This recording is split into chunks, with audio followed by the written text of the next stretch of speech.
আমাদের আজকের গল্পটা আমেরিকানবাসী অ্যারেনের জীবনে ঘটে যাওয়া একটি আসল গল্প থেকে নেওয়া হয়েছে। তাই বেশি কথা না বাড়িয়ে ভিডিওটা শুরু করা যাক। গল্প শুরুতে আমরা দেখতে পাই অ্যারেন আমেরিকার ব্লু জোন ক্যানিয়নে হাইকিংয়ের জন্য এসেছে। হাইকিং মানে হলো অ্যাডভেঞ্চারের জন্য কঠিন রাস্তা দিয়ে হেঁটে যাওয়া। আর অ্যারেন এখন হাইকিংয়ের জন্য যেখানে এসেছিল 68 কিলোমিটার জায়গা জুড়ে থাকা বিশাল ফাঁকা পাহাড়ি এলাকা ছিল। আর এখানে খুব একটা বেশি লোকজন যাওয়া আসা করতো না। এবার ও ওখানে অনেকটা রাস্তা যাওয়ার পর ও দুটো মেয়েকে দেখতে পায়। ওই মেয়ে দুটো এই ফাঁকা জায়গায় হারিয়ে গিয়েছিল। এখন অ্যারেন ওদেরকে সাহায্যের জন্য এগিয়ে যায়। ওদের মধ্যে একজনের নাম ক্রিস্টি এবং আর একজনের নাম মেগান ছিল। এখন অ্যারেন ওই মেয়ে দুটোর সঙ্গে এগিয়ে যায় এবং ওইখানে পৌঁছে যাওয়ার পর অ্যারেন বলে, তোমরা যেখানে যেতে চেয়েছিলে আমরা ওখানে পৌঁছে গিয়েছি, কিন্তু আমি এখানে এমন একটি জায়গা জানি যেখানে গেলে তোমরা অনেকই মজা পাবে। এখন অ্যারেন ওদের দুজনকে নিয়ে পাহাড়ের একটি সরু ফাটলের মধ্যে ঢুকে যায়। ওই জায়গাটা এতটা সরু ছিল যে ওখানে ঠিকঠাক ভাবে যাওয়াও যাচ্ছিল না। ওদের দুজনকে নিয়ে ওই রাস্তাটায় বেশ কিছুক্ষণ যাওয়ার পর ওই দুটো পাথরের মাঝখান থেকে নিচে খাদের দিকে লাফ মারে। আর এটা দেখার পর ওই মেয়ে দুটো খুবই ভয় পেয়ে যায়। ওরা মনে করছিল অ্যারেন এই দুটো পাথরের মাঝখান থেকে পড়ে মারা গিয়েছে। কিন্তু কিছুক্ষণ পর ওরা নিচ থেকে অ্যারনের গলার আওয়াজ শুনতে পায়। ওই পাথরগুলির নিচে একটি খাদের মধ্যে একটি জলাশয় ছিল। আর অ্যারন এখন ওইখানটিতে রয়েছে। অ্যারন এখানে এতবার হাইকিং এর জন্য এসেছে যে এখানকার ও সব রাস্তাই চিনে। এবারও ক্রিস্টি ও মেগানকে ও নিচে জলের মধ্যে চলে আসতে বলে। তারপর ওরা তিনজন মিলে ওই জায়গাটিতে বেশ মজা করে। আর নিজের এই হাইকিং এর মধ্যে ঘটে যাওয়া সব ঘটনাগুলো অ্যারন নিজের ক্যামেরার মধ্যে রেকর্ড করছিল। এবার ওখানে বেশ কিছুটা সময় কাটানোর পর ওরা তিনজন ওখান থেকে বেরিয়ে আসে। তারপর অ্যারন নিজের হাইকিং কমপ্লিট করার জন্য এগিয়ে যায়। ওখান থেকে যাওয়ার সময় ও ক্রিস্টি ও মেগানের সাথে একটি ছবি তোলে। তারপর ওদেরকে জিজ্ঞেস করে আমাদের কি আর দেখা হতে পারে। এখন মেগান জানায় আগামীকাল রাতে ওরা একটি পার্টি দিচ্ছে আর ও অ্যারনকে ওই পার্টিতে আসার জন্য ইনভাইট করে। অ্যারন বলল ঠিক আছে, আমি ওখানে সময় মতো পৌঁছে যাব। এরপর ও আবারও ওই পাহাড়ি ফাঁকা রাস্তা দিয়ে এগিয়ে যেতে শুরু করে। এখানে দেখা যায় ওই পাহাড়ের ওই ফাটলের মধ্যে অনেক বড় বড় পাথর আটকে আছে। আর ওই রাস্তা দিয়ে যাওয়ার সময় অ্যারন ওরকমই একটি পাথর দিয়ে যাচ্ছিল। তখন হঠাৎ ওই পাথরটা লুজ হয়ে নিচে পড়ে যেতে শুরু করে। অ্যারনও ওই পাথরের সাথে সাথে নিচে চলে আসে। আর এসব কিছু হওয়ার সময় অ্যারনের একটি হাত ওই পাথরের মধ্যে আটকে যায়। এবার ওর হাতটা পাথরের মধ্যে আটকে যাওয়া দেখার পর ও কিছুই বুঝতে পারছিল না যে ওর সাথে এটা কি হলো। এরপর ও অনেক চেষ্টা করে যেভাবে হোক ওই পাথরটিতে থেকে ওর হাতটি বের করার জন্য। ও নিজের সমস্ত শক্তি দিয়ে ওই পাথরটিকে উঁচু করার চেষ্টা করে। জোরে জোরে পাথরটিকে ধাক্কা দিয়ে ওখান থেকে সরানোর চেষ্টা করে। এমনকি পা দিয়ে লাথি মেরে ওই পাথরটিকে সরানোর চেষ্টা করে, কিন্তু কোনো কিছুতেই কোনো লাভ হয় না। ও অনেক চেষ্টা করার পর ওই পাথরটিকে একটুও নাড়াতে পারে না। এখনও বুঝতে পারে ও ওখানে পুরোপুরিভাবে আটকে গিয়েছে। এবার ওখান থেকে বের হওয়া ওর পক্ষে খুব একটা সহজ হবে না। এবারও জোরে জোরে চিৎকার করে ক্রিস্টি ও মেগানকে ডাকতে শুরু করে, কিন্তু দেখা যায় ওখান থেকে বেশ কয়েক কিলোমিটারের মধ্যে কোনো মানুষ ছিল না। সেজন্য ওর ডাক কেউই শুনতে পাচ্ছিল না। আর বেশ কিছুক্ষণে ও বুঝতে পারে এখানে আর কেউই ওকে বাঁচাতে আসবে না। এজন্য ওর ব্যাগ থেকে সব জিনিসপত্রগুলো বের করে ওই পাথরটির মধ্যে সাজিয়ে রাখে। ও নিজের কাছে থাকা একটি ছোট্ট চাকু দিয়ে ওই পাথরটিকে ভাঙার চেষ্টা করে। আর এভাবে আস্তে আস্তে সকাল থেকে রাত হয়ে যায়। আরও সারাদিন চেষ্টা করার পরও ওই পাথরটিকে একটুও ভাঙতে পারেনি। অনেক চেষ্টা করে উপরে একটি পাথরের মধ্যে ও একটি দড়ি বাঁধে। তারপর ওই দড়িটা দিয়ে একটি দোলনার মতন বানিয়ে ওটার উপরে বসে সারাটা রাত কাটায়। এভাবেই আস্তে আস্তে 24 ঘন্টারও বেশি সময় কেটে গিয়েছে। আর অ্যারন এখনো পর্যন্ত ওর হাতটিকে ওখান থেকে একটুও সরাতে পারেনি। এদিকে ওর কাছে থাকা জল আর খাবার আস্তে আস্তে করে শেষ হয়ে যাচ্ছে। এবার আস্তে আস্তে ওই দিনটাও কেটে যায়। ওই দিন রাতে ওর মনে পড়ে আজ তো ক্রিস্টি আর মেগানের ওখানে পার্টি ছিল। তারপর ও মনে মনে ওদের ওই পার্টিটিকে ও ইমাজিন করতে লাগে। আর ও ভাবতে শুরু করে ও নিজেও ওই পার্টিটির মধ্যে আছে।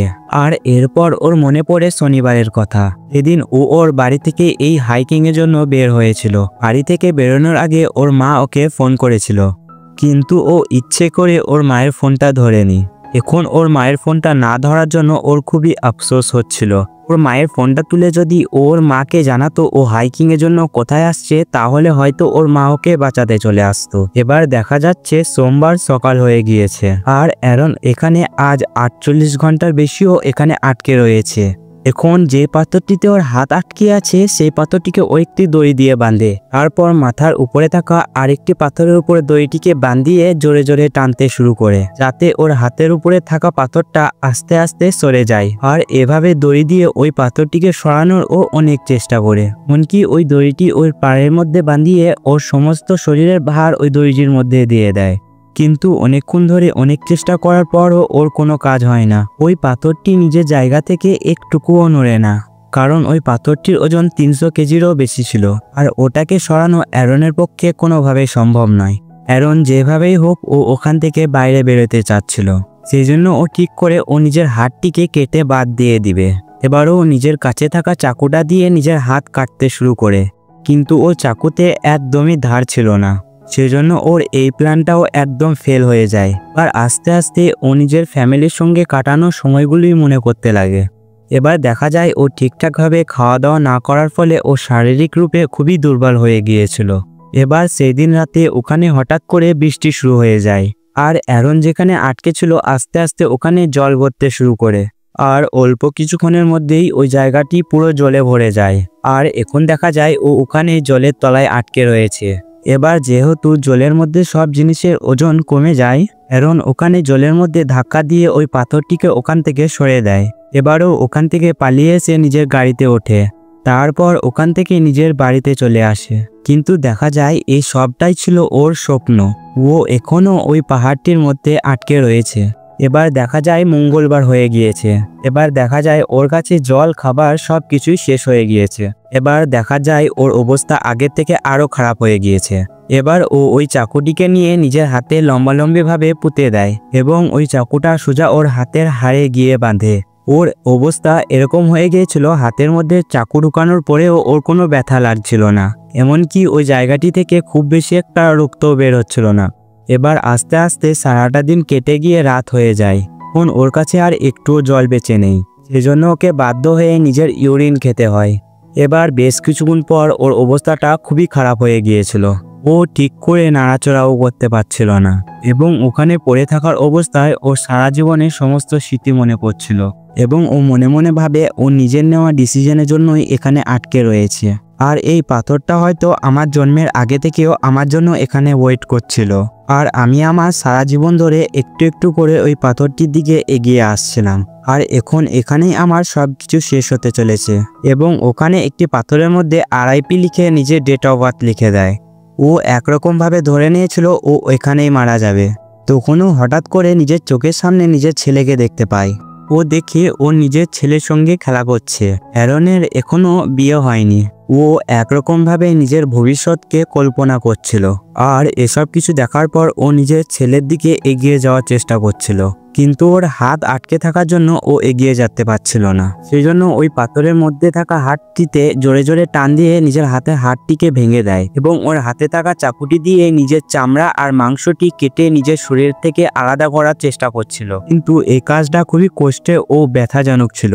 কিন্তু ওর নিজের হাতের শিরাগুলো কাটার সময় ওর খুবই যন্ত্রণা হচ্ছিল। অনেকক্ষণ ধরে চেষ্টা করার পর শেষমেশ ও নিজের শরীর থেকে নিজের হাড়টিকে আলাদা করতে পারে।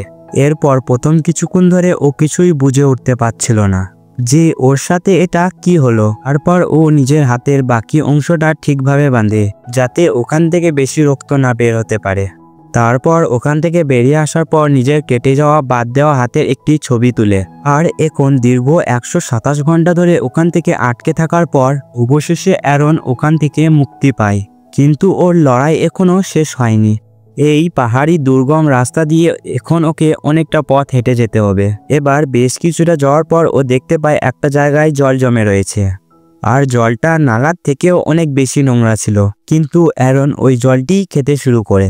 আর ওখান থেকে বেশ অনেকটা জল খাওয়ার পর ও সামনের দিকে হেঁটে এগিয়ে যেতে শুরু করে। ওই পাহাড়ি রাস্তা দিয়ে অনেকটা পথ যাওয়ার পর ও একটা ফ্যামিলিকে দেখতে পায় এবং ও ওদের কাছ থেকে সাহায্য চায় এবং তারপর একটা মেডিকেল হেলিকপ্টার এসে অ্যারনকে ওখান থেকে তুলে নিয়ে যায়। অ্যারন নিজের হাতের বলিদান দেওয়ার পর নিজের জীবনটিকে আবার ফিরে পায় আর বেশ কয়েকদিনের মধ্যেই সাধারণ মানুষের মতো নিজের জীবনযাপন কাটাতে শুরু করে। আর এই ঘটনা 3 বছর পর ওর বিয়ে হয় জেসিকা নামক একটি মেয়ের সঙ্গে। তারপর 2010 সালে ওর ছেলে লিও জন্মায় আর ওর সেই ভবিষ্যৎবাণীটা এখানে সত্যি হয়ে যায়। আর নিজের জীবনে এত বড় একটি ঘটনা ঘটে যাওয়ার পরও ও এখনো হাইকিংয়ে যায়। আর এই গল্পটি থেকে আমরা এটা জানতে পারি পরিস্থিতি কতই না খারাপ হোক, আমাদেরকে কোনোদিন হাল ছাড়লে হবে না। বন্ধুরা, তোমাদের এই সত্যি ঘটনাটি জানার পর কীরকম লাগলো আমাকে অবশ্যই জানাবে। আর পরে আমি কোন মুভি বা কোন অ্যানিমে এক্সপ্লেন করব এটাও আমাকে কমেন্টে অবশ্যই জানাবে। ধন্যবাদ।